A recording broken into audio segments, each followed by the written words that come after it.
Deixa eu pegar esse gancho do João aqui. Também não sei, estamos no adiantado da hora, já meia-noite aqui, o João que nos dá o alerta aí que nós vamos conversando, né, João? Mas eu queria saber contigo sobre pegar esse gancho que tu deu, né, que o marxismo é prática, lutas atuais do maoísmo. Onde é que a gente tem aí pelo mundo o maoísmo em ação? Deixa eu só perguntar, minha pergunta é mais rapidinha. Vai. Deixa eu só perguntar a minha que é mais rapidinha, que ele diz assim que Vai lá, Celso. Que a prática, né, do comunista é fazer a revolução. Mas o que seria agora na prática fazer a revolução? Vamos pegar nossas foices, nossos martelos e vamos sair para ir quebrando tudo? O que é a prática do dia a dia? Não necessariamente. Cara, é construção. Olha só. É construção. Vamos lá. Adianta. É muito irônico, porque o texto que eu vou citar agora é do Trotsky, tá? É do Trotsky. Sobre terrorismo individual. Esse texto é do Trotsky. O Trotsky fala isso, ele tá certo de cima e embaixo. Como bom relógio quebrado, acerta a hora 2 vezes por dia. Olha só, o Trotsky fala, o terrorismo individual termina no indivíduo precisamente por ser individual, precisamente por não estar ligado a condições materiais, práticas, que permitam que aquilo evolua numa luta que consagre a tomada de um Estado, que consagre a tomada de um poder, né? Você tem que construir os elementos de tomada do poder. Não é simplesmente... Porque senão, cara, é simplesmente espontaneísmo. Saca? Eu pego, levanto minha faca e falo, a revolução é agora! Sai gritando na rua, pode vir mais uns 2 ou 3 doidos comigo, mas é difícil de dar certo, né? Não é isso que eu tô falando. O que eu preciso de fazer? Eu preciso de... Vira 8 de janeiro. Vira 8 de janeiro. Vira 8 de janeiro. Eu preciso de construir os elementos possíveis. Quais são esses elementos? Nós acreditamos em partido. E não necessariamente quando eu falo partido, gente, eu estou falando um partido registrado no TSE, bonitinho. Eu estou falando organização partidária. Um partido como organização partidária, como os elementos mais avançados que estão se unindo ali para tentar capitanear esse movimento. Tem que construir o partido, tem que ter organizações de massa. Até se chegar no ponto de construir um exército revolucionário, meu irmão, tem tanta coisa para fazer antes. Tanta coisa para fazer antes. Saca? Então não é simplesmente o espontaneísmo de sair, meter bala e tal. Você pega, por exemplo, o exemplo da Rússia. Os sovietes não foram criados pelo Partido Comunista, não foram criados pelo Partido Operário Social Democrata Russo. Os sovietes foram criados como comitês de fábrica e comitês gerais da população e depois de trabalhadores e soldados pelo povo. O que o POSDR fez foi, a partir dos sovietes, organizar os sovietes, trazer essa ideologia para os sovietes e, a partir dessa organização, construir uma possibilidade revolucionária. Então, o que eu estou falando com isso? A gente tem que estar com o povo, no povo, para o povo. O Mao fala isso o tempo todo. Você tem que nadar como peixe no rio. Em que sentido? No sentido de que você tem que ir às massas e entender o que as massas estão querendo. Por que o movimento VAT, Vida Além do Trabalho, fez tanto sucesso? Porque é uma demanda real de milhões de pessoas. Por que o lema de Lenin fez tão sucesso? Paz, pão e terra. Os caras não tinham paz, eles estavam numa guerra. Querem paz. Os caras não tinham terra porque todo mundo era servo. Querem terra, uma nação 93% rural. E não tem comida que é pão, paz, pão e terra. Um lema simples, cara. Varreu a Rússia. Varreu a Rússia.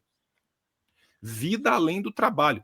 Quem que tem vida trabalhando numa escala 6x1? Não tem. Quem de nós não conhece alguém que trabalha numa escala 6x1 ou já não trabalhou numa escala 6x1? Então, assim, isso. Pelo menos fosse para ficar rico, mas para ganhar R$2.000 por mês é foda, né? É tipo isso, saca?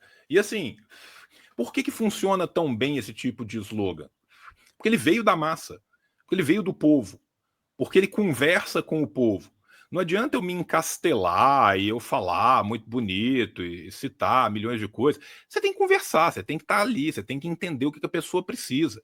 E o que a pessoa precisa num lugar é diferente do outro. Às vezes tem coisas que vão perpassar todos eles, mas às vezes tem coisas que vão ser mais de um canto ou de outro. Esse tipo de construção, como que você faz? Com um organismo de massas, com um partido organizado, que tenha seus braços, que tenha seus organismos populares, organizando as lutas, participando das lutas. Então, por exemplo, você pega a Liga dos... fazer isso virtualmente só, ou tu acha que tem que ser tudo fisicamente? Não, nem tudo fisicamente, nem tudo virtualmente. Você tem que usar de todos os meios à sua disposição que o seu tempo te dá. O Partido Operário Social Democrata tinha o seu jornal. Era o meio que eles tinham de passar aquilo para os lugares mais longe, das coisas chegarem, e tinha gente que usava rádio, e tinha gente que fazia outras coisas, e você usa o que você tem à mão. Qual o meio que a gente tem que usar? Sim, todos.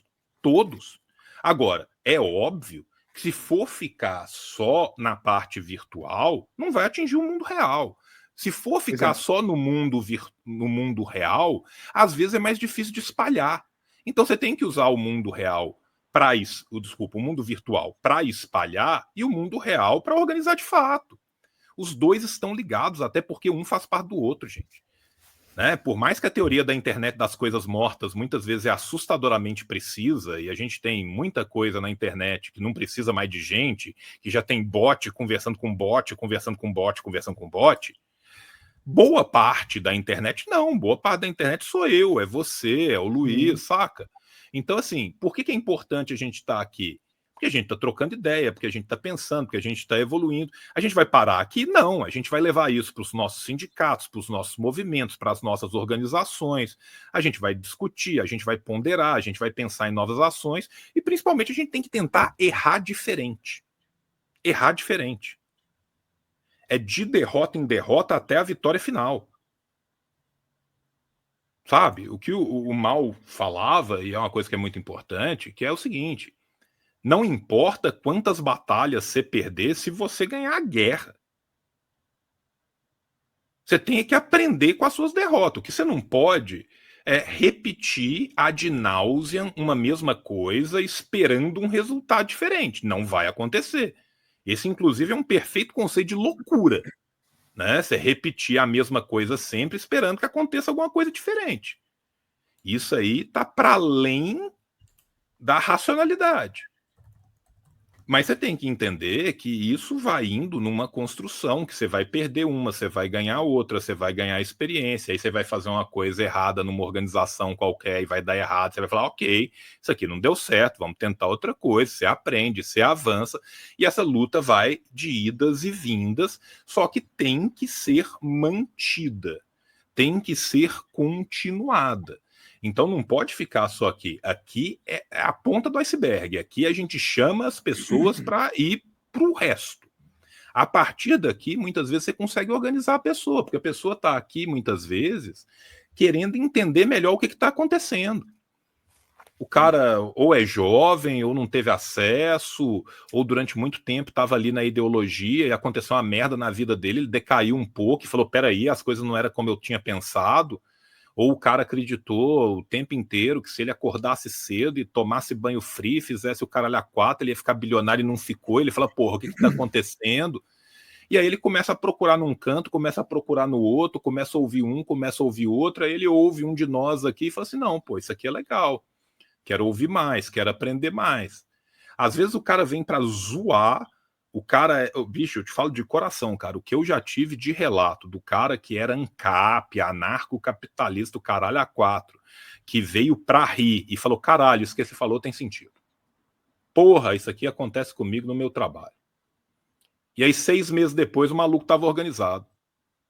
É isso, cara. Sabe? Então, assim, a função do propagandista é propagandear. Né? Qual que é a minha função? Eu sou um aedo, eu sou um bardo, eu sou um propagandista. Né? Se eu fosse ser religioso, eu era João gritando no deserto. Qual que é a nossa função? É exatamente essa. É ir falando e trazendo e conversando. Por que eu gosto tanto de fazer live? Por que eu gosto tanto de responder pergunta do público? Porque, cara, eu posso pensar na minha cabeça uma aula pica, uma aula legal de organização, de introdução, mas eu não sei qual dúvida que vai estar na cabeça do José, do Humberto, da Laura, da Marina. Quem vai saber é a Laura, a Marina, o José e o Humberto. Então, quando você abre esse canal, você começa a trocar ideia, você começa a responder, porra, cara, você pega tudo aquilo que você aprendeu e você espalha. Aí seu conhecimento tem algum sentido. O sentido de conhecimento é esse. Sabe? É ser espalhado. Se eu aprendo uma coisa, eu não uso para nada, não serviu para muita coisa, né? Tipo, então, eu acho que é isso. Né? E daí vai criando, eu tô vendo aqui o cara falando, daí vai criando um monte de organizações e partidos? Não. Qual que é a ideia? A ideia é que para a gente conseguir um mínimo de organização, que a gente consiga organizar um partido para encabeçar essa luta. Acontece sempre de ser um partido só? Não. Se você for olhar hoje em dia a Constituição da Coreia do Norte ou da China, você vai ver a quantidade de partido que tem num e no outro. Tiveram mais de um partido que participaram das revoluções. No Vietnã, a mesma coisa. Só que o Partido Comunista da China, o Partido Comunista do Vietnã, o Partido do Trabalho da Coreia foram os partidos principais. Ou seja, o que a gente quer? A gente precisa de, num primeiro momento, que o máximo de pessoas possíveis se organizem em organizações, em comitês de base, em tudo, gente, em tudo. Só que vai chegar um momento que a gente vai ter uma massa crítica tal que vai ser preciso de ter uma organização. Mao chama isso de luta de duas linhas. Qual que é a ideia do Mao? Mais um aporte universalizável do Mao aqui, de acordo conosco, Maoísta. A ideia do Mao é que, a partir do momento em que se tem uma massa crítica o bastante para que essas linhas entrem em luta, há de sair delas, dialeticamente, uma subsunção dessas linhas, a linha correta. Se o partido conseguir se manter na linha correta, ele triunfará na revolução. Se o partido descambar para a direita, vai dar ruim. Se o partido descambar para a esquerda demais, vai dar ruim. Ele tem que manter essa linha. E vai se ter essa luta das linhas ali dentro. Então, qual que é a ideia? A ideia é que a gente chegue num momento de uma massa crítica tal que a gente consiga chegar num ponto de discutir. Beleza, temos gente, temos uma galerona, temos vários organismos aqui. Como que nós vamos organizar isso? E aí é um outro momento. Eu, sinceramente, acho que a gente ainda não está neste momento da construção, porque a gente está numa reconstrução, a gente está indo. Não estamos nesse momento. Nós, que somos maoístas, né, eu não vou mentir para vocês, a gente não acredita que a gente é a linha errada, né? Eu acho que ninguém acredita que é a linha errada. Se a pessoa acredita que ela é a linha errada e ela está num lugar que ela acredita que ela é a linha errada, eu recomendo que ela mude. Tá? Se você está num lugar e você fala, eu tenho a mais absoluta e renitente certeza que nós estamos fazendo merda e está errado, meu irmão, você não devia estar aí. Né? Então, nós acreditamos que o maoísmo vai ser a linha correta. Tá? Então, assim, dentre todos os elementos do nosso campo, nós gostaríamos de acreditar que um dia nós vamos conseguir convencer todos vocês a se tornarem maoístas, e vocês todos se tornarão maoístas, e nós faremos uma revolução maoísta. Beleza. Sabe? É isso. Né? Por enquanto, gente, nós precisamos de gente organizada, nós precisamos de gente batalhando, de gente acordada, desperta para a vida, percebendo o que está acontecendo, combatendo as mazelas do capitalismo. Vamos nos juntar com todo esse mundo e vamos nos juntar com os elementos democráticos. Aí a gente tem que entender o que é a frente democrática. Outro aporte universalizável do menino Mao.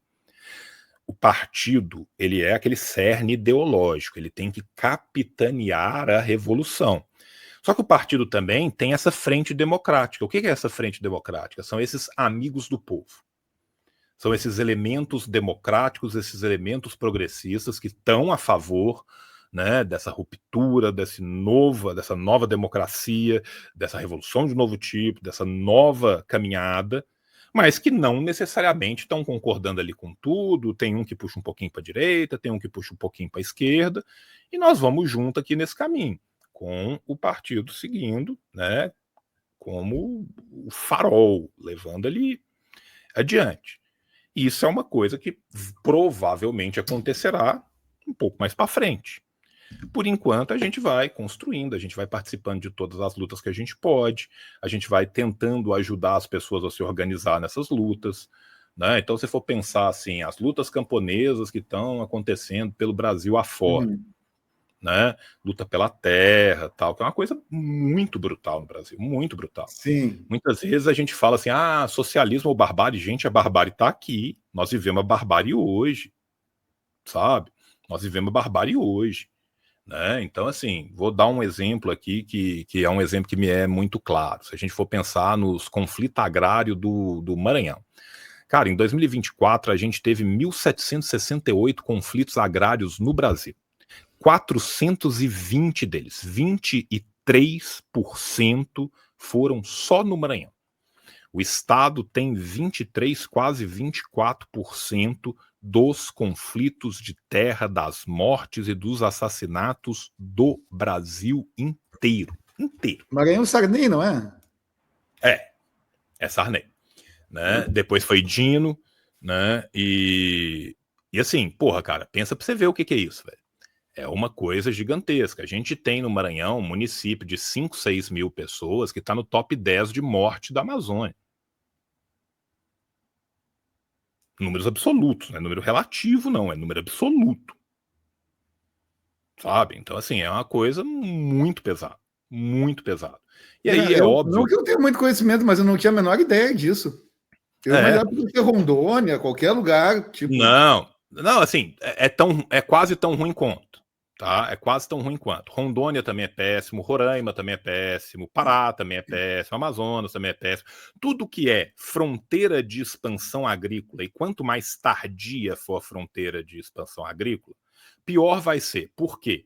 Porque normalmente são lugares onde você vai ter comunidades de poceiros, que são poceiros tradicionais, alguns são descendentes de quilombola. Então tu acha que a luta pela terra hoje é pior do que na década de 70? Cara, não necessariamente é pior, mas é tão sangrenta e tão cruenta quanto. Sabe? Porque assim, cara, no caso do Maranhão, por exemplo, 70 é um ano bem simbólico, porque 69 você vai ter a Lei de Terras do Maranhão, que é a Lei Sarney de Terras do Maranhão, 1969. O que ela vai fazer? Ela vai legalizar a grilagem em terras públicas estaduais. Então, desde esse momento ali, você já tem grilagem sendo legalizada e ali já era fronteira de expansão agrícola. Boa parte daquelas famílias que estão indo para fazer a expansão agrícola ali, ou são do Rio Grande do Sul, ou são de Santa Catarina, ou são do Paraná, ou são da região um pouco mais expandida, Argentina, Paraguai. E aí o que o cara vai? O cara vai atacar o poceiro. O que é o poceiro? O poceiro são comunidades que eram quilombolas, são comunidades que estão ali estabelecidas desde o Império, que tem 200 anos que aquela comunidade está ali, e aí o cara chega, compra o juiz, compra o delegado, compra o cartório, e eis que subrepeticiamente o maluco 3 anos depois tem 2.500 hectares de terra no interior do Maranhão. E aí ele começa a expulsar os poceiros. E como que ele expulsa os poceiros? Ele não chega lá e fala, gente, vocês podiam, por favor, dar licença. Não, ele vai matar os caras. É pistoleiro. Né? Então, assim, é uma situação bem complicada. Por quê? Porque ali você teve essa grilagem toda, aí você tem uma especulação gigantesca em toda a região fronteiriça ali, Maranhão, Tocantins, Piauí, né, um pedaço da Bahia que ainda pega ali, projeto de agronegócio, soja, eucalipto, isso vai trazer grileiro, isso vai trazer empresa nacional, isso vai trazer empresa estrangeira, você vai ter a expulsão de todas aquelas comunidades que são tradicionais, camponês, indígena, quilombola, né? E aí você tem vários casos que são bem emblemáticos, por exemplo. Tinha uma família ali no noroeste do Maranhão que chama família Finger, que veio do Rio Grande do Sul. Tá? Os caras conseguiram, cara, 250 mil hectares em grilagem em menos de 10 anos. O cara pegava o negócio, lá tem 5 cidades na região. Ele vai no cartório de um, ele não consegue, ele atravessa para a próxima cidade e vai. Onde o cartório falar assim, é tanto, ele paga e pegou aquela terra. E aí o cara começa a matar, começa a perseguir. Então, só nessa região, que são poucas comunidades, poucos povoados, foram 10 mortes em menos de 10 anos, tá? Os camponeses se unificaram ali, eles criaram a União das Comunidades em Luta, a UCL, para quê? Para ter pressão midiática, para buscar direitos humanos, para buscar pastoral da terra, para fazer ação judicial coletiva, e aí eles conseguiram, em 2004, bloquear as terras griladas. Mas aí qual que é o problema? O organograma jurídico brasileiro. A terra grilada que tem a sua matrícula bloqueada, ela vai para quem? Para o Estado, ela vira terra devoluta. E aí o poceiro que está lá há 200 anos, o que ele tem? Nada. Não tem uma garantia, não tem porra nenhuma. Saca? Você pega a região tipo Barra do Corda, tá? Que é uma comunidade minúscula. Os PMs todos da região trabalham em jornada dupla, né? Os caras ficam um tempo ali como PM e um tempo depois como milícia local. Porque são todos contratados pelos grandes poceiros, pelos grandes fazendeiros. Os caras chegam lá e literalmente ataca a comunidade. A comunidade vai ser atacada pela força policial que, em tese, deveria estar defendendo ela. E aí você vai correr no delegado, o delegado também está comprado pelo poceiro. Uma cidade minúscula no interior do Maranhão, você vai correr no juiz, o juiz está comprado. Você vai correr no Ministério Público, o Ministério Público está comprado. Tá? Então, assim, aí a ligação é toda uma ligação de toda a cadeia do poder que está ali. Aí os caras fraudam na Sudão, os caras dão calote em banco público, os caras conseguiram forjar um rio de título da época da Lei Sarney para justificar a grilagem da terra posteriori, sabe? Então, assim, os caras passam de helicóptero, dando tiro de fuzil, assassinando camponês. Há pouco tempo atrás, a gente teve um caso muito emblemático lá, que foi agora em março, que foi a prisão do Antônio Fernandes. Antônio Fernandes é um camponês lá do Maranhão, e ele foi criminalizado depois de um ataque miliciano que rolou lá, e os caras começaram a perseguir, né? E é uma loucura, porque assim, o major da PM da região deu uma entrevista na rádio da região, falando, já matamos 2 e temos que matar pelo menos mais 7. Major, cara, dando entrevista no rádio, como se nada tivesse acontecendo. Aí, beleza, né? Invadiram a terra do cara, sem mandato, sem porra nenhuma, invadiram a casa do cara. Ele é um camponês do Maranhão que vive no mato, então ele tinha uma carabina para ele poder caçar. Aí falaram, porra de arma, nós vamos te levar preso. Invasão ilegal, não tinha porta, não tinha nada. Levaram. Aí, beleza, ele foi preso. Aí chega para falar com o juiz. Não teve nada no depoimento dos PMs, não teve nada no depoimento do delegado. O juiz vira e fala: coloque nos autos que o camponês convidou eles para entrar. Os policiais esqueceram de falar. Eles foram convidados para entrar. Que barbaridade. E foi para os autos. Foi para os autos. Alterou, o delegado alterou, o promotor, sabendo da ilegalidade, apoiou. Por quê? Porque tem medo de morrer. Porque quem não está comprado tem medo de morrer. Fizeram só isso? Não, destruíram a casa do cara, botaram fogo nos poucos pertences que ele tinha, né? Aí, quando que ele conseguiu habeas corpus? Hoje. Estava preso desde 25 de março. Conseguiu sair hoje. Tá? E saiu como? Saiu de tornozeleira com habeas corpus e não pode sair, tem que assinar não sei o quê, tem que aparecer no fórum de tanto e tanto tempo, e não pode fazer isso, não pode fazer aquilo. Não é que o processo foi arquivado, não. É que o habeas corpus foi concedido em segunda instância até ter o julgamento. Saca? Então, assim, esse tipo de perseguição não tem processo legal. O judiciário tá ali todo cooptado. E o que o cara vai fazer? Ele vai se organizar.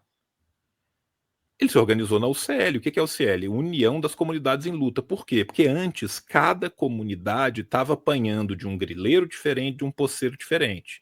Tinha comunidade que era argentino, que estava entrando lá com empresa de soja. Tinha comunidade que era paraguaio, que estava entrando lá com empresa de soja. Tinha comunidade que era grileiro gaúcho para vender terra para outras empresas depois.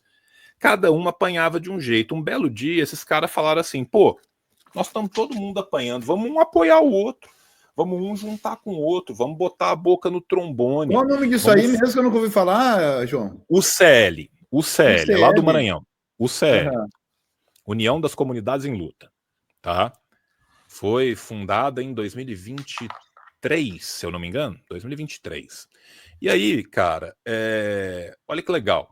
A partir do momento que eles fizeram isso, que eles fizeram essa fundação e que eles começaram a se unir, um líder de um povoado começa a conversar com outro, os caras começaram a se organizar, os caras começaram a um proteger o outro, conseguiram chamar a atenção das pessoas. Aí lá no Maranhão a gente tem o Consolute, que é o Comitê de Solidariedade à Luta pela Terra, tem a ABRAPO, que é a Associação Brasileira de Advogados do Povo, que os caras estão lá lutando por todos esses caras, dando a cara a tapa. Imagina você ser advogado dos caras no interior do Maranhão e ir brigar com o juiz, delegado, promotor, todo mundo pago, todo mundo miliciano, todo mundo armado até os dentes para proteger camponês fudido. É isso que a Abrapo faz, é isso que o Consolute faz, é isso que a UCL faz. Saca? Então, assim, são coisas, cara, que são coisas pequenas. Sabe? Coisas pequenas. Conversar com aquelas pessoas que estão ali com um problema parecido, um apoiar o outro e tentar soluções em comum. Só a Abrapo, cara, já conseguiu tirar mais de 250 mil hectares de terra da mão de grileiro, cara. Show de bola. Hoje conseguiram o habeas corpus do Antônio. O Antônio vai dormir com a companheira dele pela primeira vez desde março. Qual que foi o crime dele? Ser pobre e fudido.